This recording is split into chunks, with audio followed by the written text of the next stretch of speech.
Bienvenue dans cette vidéo. Je voudrais vraiment qu'on parle du mode survie. C'est ce qui nous empêche de créer exactement ce que l'on voudrait. Le mode survie, ça va créer des décisions, des actions exactement à l'opposé de là où tu veux aller peut-être aujourd'hui dans ton business. On va parler du business. Je m'appelle Nina, je suis coach en développement personnel. J'aide les coachs, les thérapeutes, les accompagnants à se libérer du mode survie, du syndrome du sauveur notamment, pour revenir à une empathie qui rayonne. En fait, on va apprendre ici à contribuer sans s'épuiser. Pour bien comprendre comment on va faire pour contribuer sans s'épuiser, c'est hyper important de commencer par comprendre le mode survie pour que tu puisses le voir à l'œuvre dans ton quotidien, pour plus qu'il te manage inconsciemment. Quand tu vas mettre de la conscience là-dessus, tu vas pouvoir t'en détacher, mettre de la distance avec ça et avoir beaucoup plus de choix, revenir à l'infinité des possibles qui existent dans la vie. Le mode survie, pour faire très court, c'est binaire. C'est vraiment la survie. Il y a peu de choix. On a du mal à se connecter aux autres. Les autres sont dangereux et même à soi-même. On ne se fait plus confiance, on ne sait pas comment s'écouter. C'est, voilà, tout fait peur, c'est rétréci, c'est petit, il y a peu de choix. Euh, ça, ça nous élève pas. C'est l'inverse vraiment de l'amour, de la croissance qui, elle, nous élève.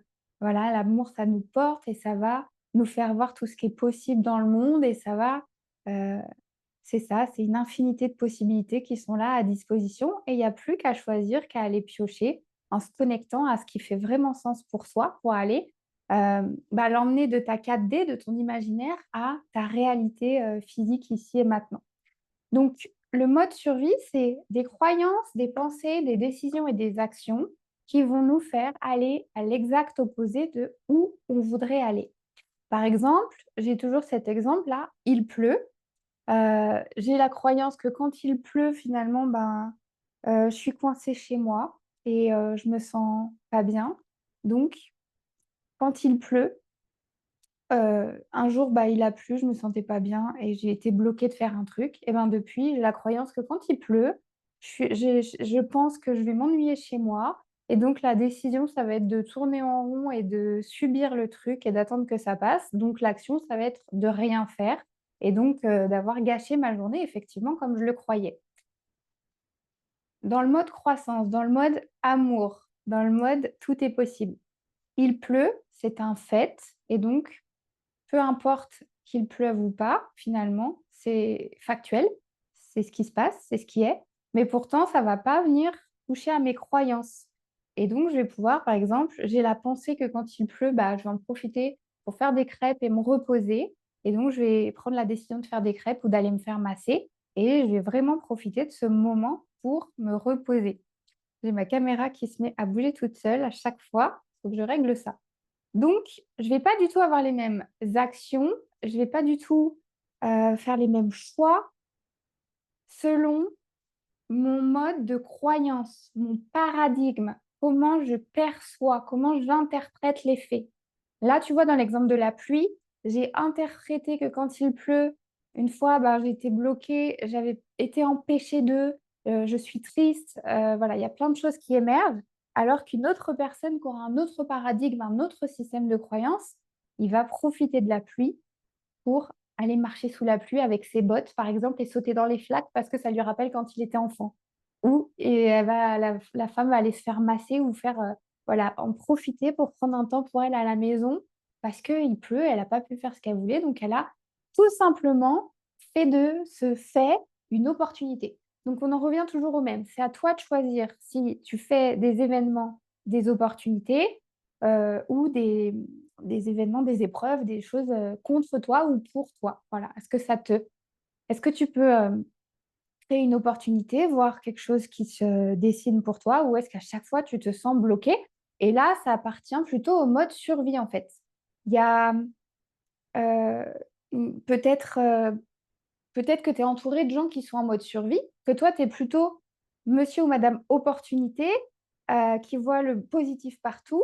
Et donc, ce qu'il faut bien maintenir, comprendre, c'est que c'est un mode de fonctionnement, un mode de croyance, un mode de simplement un fonctionnement, et que c'est pas les gens, c'est pas ce qu'ils sont, en fait. Ça fait pas c'est pas eux entièrement. C'est un mécanisme.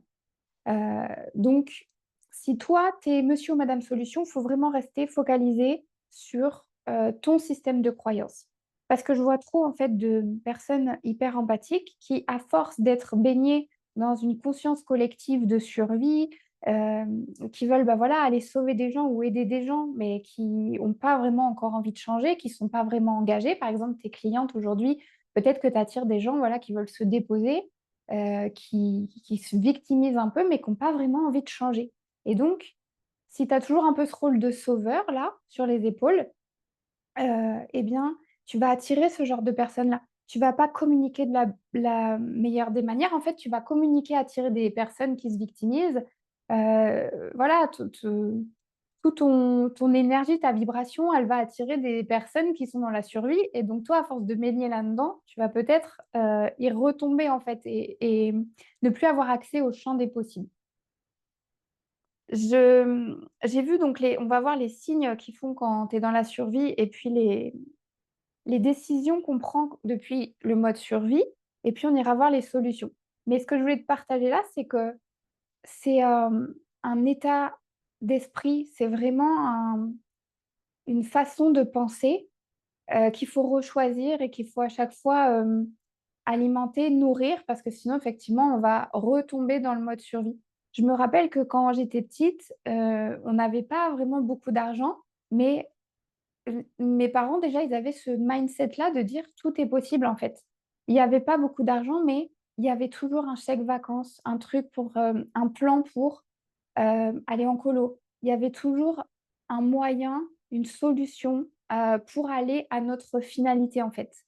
Ils nous ont vraiment inculqué que peu importe ce qui se passe là, ici, maintenant, ok, on n'a pas les fonds pour faire ce truc ou ce truc, mais en fait, on va tellement choisir où on met notre argent et tellement être engagé dans le fait que c'est possible, bah, que finalement, au dernier moment, il y a une bourse qui s'est déclenchée, ou je te dis, il y a un chèque vacances qui est arrivé, ou bah, finalement, on a refait un autre choix et en fait, l'argent est arrivé. Bref, tu es tellement focalisé, et c'est ce qu'ils expliquent un peu dans la manifestation, sur ce que tu souhaites, sur ce que tu veux, hein, comme un enfant. Je veux ça, je veux ça, je veux ça, que tout va s'orchestrer autour de toi pour s'aligner à cette vibration, à cette fréquence-là que tu émanes pour que tout se passe au mieux. Et donc, le business, c'est vraiment un des plus grands leviers de développement personnel parce que ça va nous remettre face à nos peurs et ça va nous faire toujours renégocier et revoir si on est bien sorti du mode survie et si on reste bien focalisé sur nos désirs et sur ce qu'on veut manifester ici maintenant. Quand tu dois créer une offre, quand tu dois créer un accompagnement, pour l'instant, c'est dans ton imaginaire. C'est un truc que tu as transformé toi-même, tu as aidé des gens peut-être à le faire gratuitement et puis après, tu as envie que ça prenne de l'ampleur juste parce que tu as un message en fait à offrir au monde. Et ben, il faut rester vraiment focalisé sur ce que tu as imaginé, ta 4D, et puis l'amener ici dans la 3D. C'est ce qui nous explique en manifestation, mais plus simplement, tu comprends ici, là, le modèle que tout part de soi, tout part de tes croyances. Donc, plus tu vas pouvoir voir quand tu es en mode survie, plus tu vas pouvoir, ah, je l'ai vu, donc je prends du recul et j'ai du choix. Et j'ai le choix de rester en mode survie ou de passer de repasser dans l'amour, de sortir de ce cercle vicieux. Donc, les 3 signes pour savoir si on est en mode survie, tout de suite, ça va être vraiment la fatigue. Ton corps, il va essayer de te parler. Donc, tu as de la fatigue, tu as de la lourdeur à faire les choses. Euh, voilà, il y a cette perte d'élan, en fait. C'est ce truc où, OK, je le fais, mais c'est vraiment pour survivre, pour correspondre encore à ce qu'on attend de moi, et ça vient pas de mon cœur. Et donc là, ça va m'épuiser. Moi, vraiment, j'ai vu un moment que tout ce que je faisais à contre-cœur, c'était pourri et ça me prenait une énergie dingue. Donc à un moment, j'ai tout lâché et j'ai fait que des trucs que j'aime faire. Et ça ne veut pas dire que je fais plus les trucs. Il y a bien des trucs obligatoires que tu dois faire. Mais ça prend plus ma charge mentale toute la journée où je me dis je dois faire ça, ça et ça. Je me concentre vraiment sur ce que j'aime faire, sur comment je veux le faire, sur voilà. Et ça, c'est mes gros cailloux dans ma journée. Et puis les petits cailloux, ça va être les trucs que j'aime pas faire obligatoires. Oui, il y en a toujours, mais ça me prend plus une charge mentale de fou. Et vraiment, La clé, en fait, c'est de suivre ta joie à chaque fois, en chaque instant. Donc, ça va être la fatigue, les signaux de la survie, ça va être l'urgence. L'urgence à faire les choses dans le speed, il faut que je fasse ça. Par exemple, ça fait des mois que j'ai lancé cette chaîne YouTube et parfois je me dis, il faut que je fasse cette vidéo aujourd'hui, il faut que je la mette aujourd'hui. Et ben, oui, en fait, c'est quand tu te vois faire, tu dis, mais j'avais le temps de le faire. Je suis chez moi, je le fais à l'heure que je veux et quand je veux. Mais tu as cette alarme à l'intérieur de toi qui te dit, il faut que je fasse le truc aujourd'hui, il faut que ça sorte. Et finalement, ça, c'est épuisant parce que eh ben, tu as peut-être un autre mode de fonctionnement, tu aurais peut-être eu besoin de décanter des trucs avant de faire la vidéo. Enfin, ce mode survie, il empêche tout un tas de possibles, juste pour aller à ce point-là. Et puis, il y a aussi la comparaison, le fait de se comparer et de voir là tout ce qui nous met en... Bah, ça va pointer nos imperfections, les trucs qu'on doit encore travailler. Moi, j'ai des gens de mon entourage qui veulent m'aider et qui me disent, ben là, si tu utilises tel IA, tu iras plus vite là-dessus, tel truc, tu iras plus vite là et tout. Oui, je comprends, mais j'ai pas envie de passer du temps à faire ça. J'ai juste envie de passer du temps à euh, développer mon message, à ce que ce soit de plus en plus clair et à ce que les gens, en fait, ils aient des clés pour qu'on puisse tous vraiment apprendre à contribuer sans s'épuiser parce que le monde a besoin d'empathie, le monde a besoin d'amour et les gens, je pense, sont prêts à sortir du mode survie, mais encore faut-il avoir les clés. Donc, depuis ces signaux, depuis cet état de survie, tu vas prendre des décisions qui seront très différentes de quand tu es en mode croissance, en mode flow, en mode waouh. Tu vois bien, je pense à chaque fois, tu sais, à nos premiers amours, la première fois que tu es amoureux, tu sais, tu te sens léger, tu as des papillons dans le ventre, tout paraît simple, fluide, facile. Puis après, les problèmes peuvent commencer ou pas. Mais ce truc de flow, là, ça existe vraiment. Et il suffit de suivre son cœur et sa joie. Mais c'est pas facile parce qu'on est confronté tous les jours à la 3D, à ce qui est devant nous. Et pourtant, tout ce qui a été imaginé, tout ce qui a été inventé ici, là, dans la 3D, ça a été imaginé en premier. Donc, c'est quelqu'un, un humain, qui est venu sur Terre et qui a décidé ce sera comme ça, je vais faire comme ça, et qui a pas lâché son focus jusqu'à temps que ce soit réalisé, en fait. Donc, c'est ça ton job pour emmener les gens avec toi et pour avoir des clients engagés et pour vraiment contribuer sans t'épuiser. C'est de ne pas retomber dans le mode survie malgré tout ce que ta 3D va vouloir te mettre en face. Les décisions qu'on prend depuis cet état de survie, ça va être, tu vois, de baisser ses prix. On va se dire, les gens n'ont pas de sous, les gens sont en mode survie. Parce que moi, je suis en mode survie, bah, je vois que les gens, ils sont en mode survie, donc je me dis qu'ils n'ont pas de sous. J'ai cette croyance, donc je vais prendre cette décision de baisser mes prix.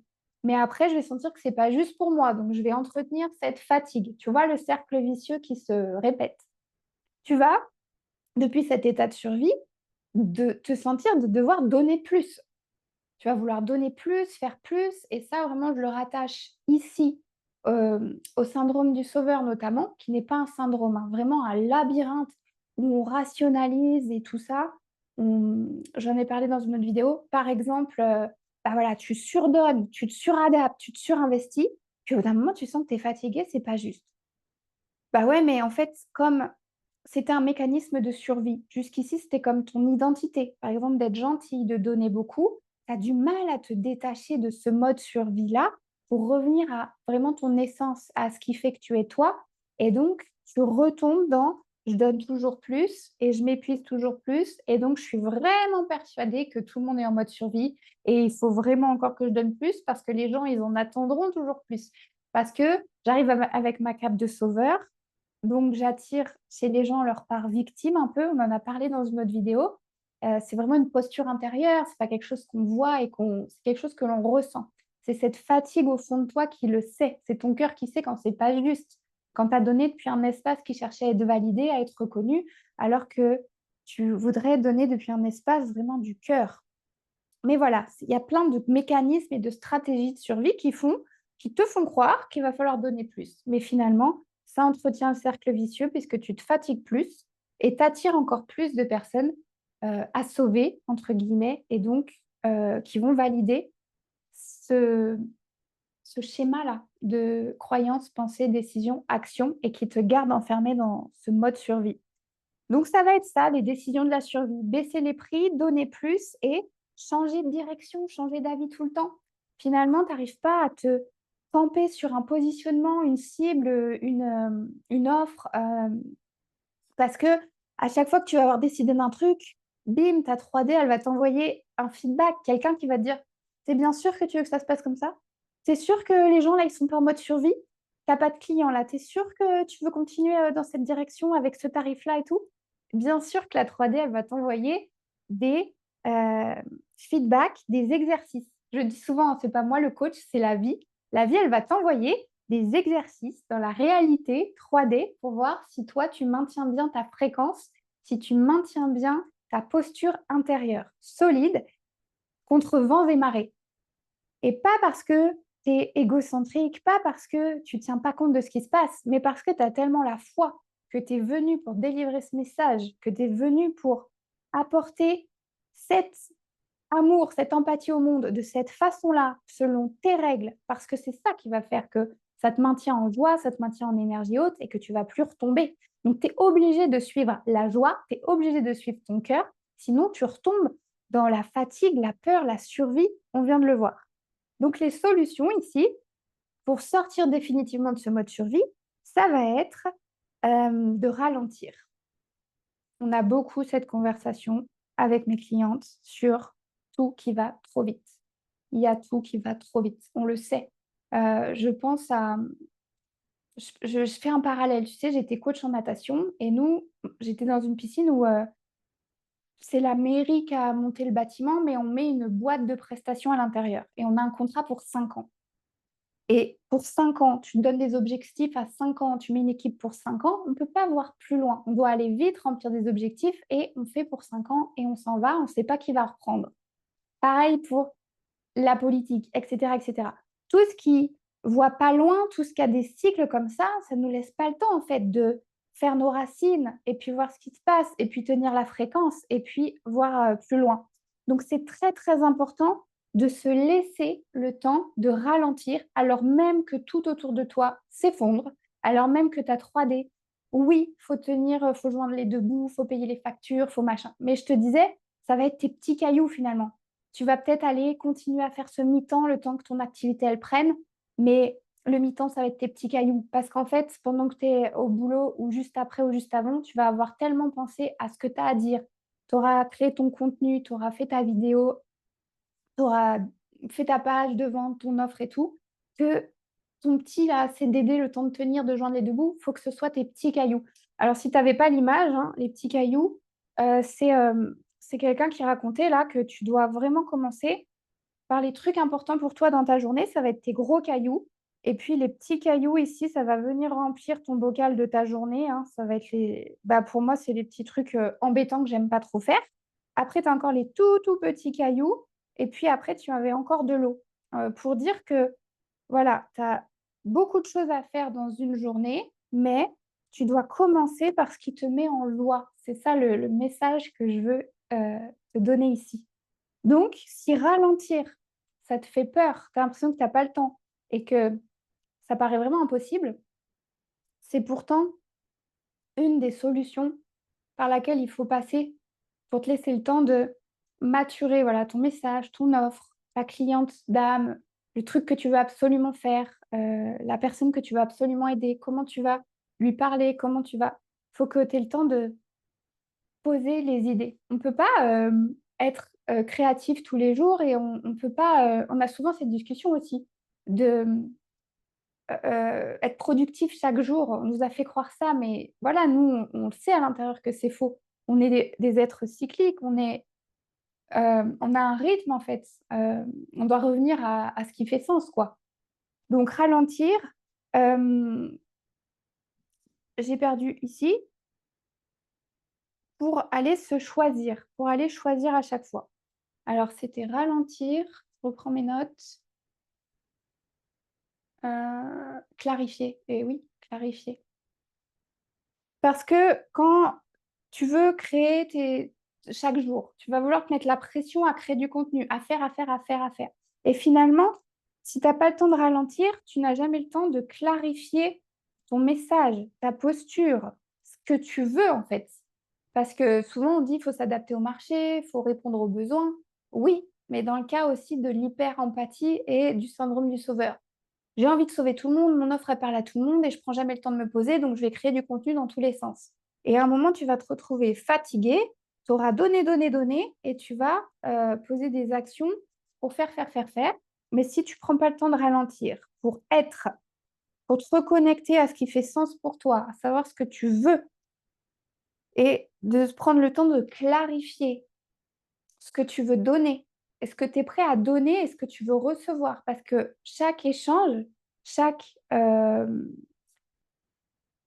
relation, tout dans la nature, c'est la recherche d'homéostasie, de l'équilibre.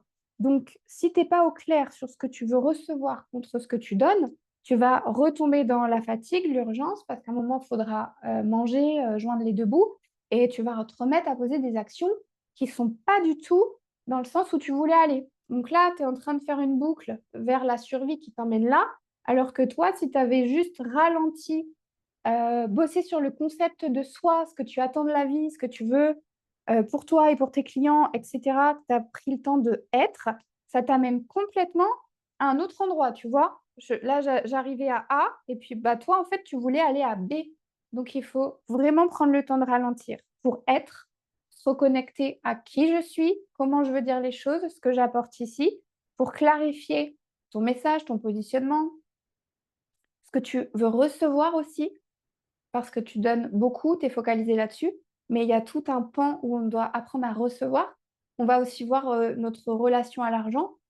Il y a beaucoup de sujets. Et puis, pour simplement choisir une direction que tu vas tenir sur le long terme jusqu'à temps que ce que tu avais imaginé dans ta 4D, dans ta quatrième dimension, voilà, dans ton esprit, puisse se manifester dans ta 3D.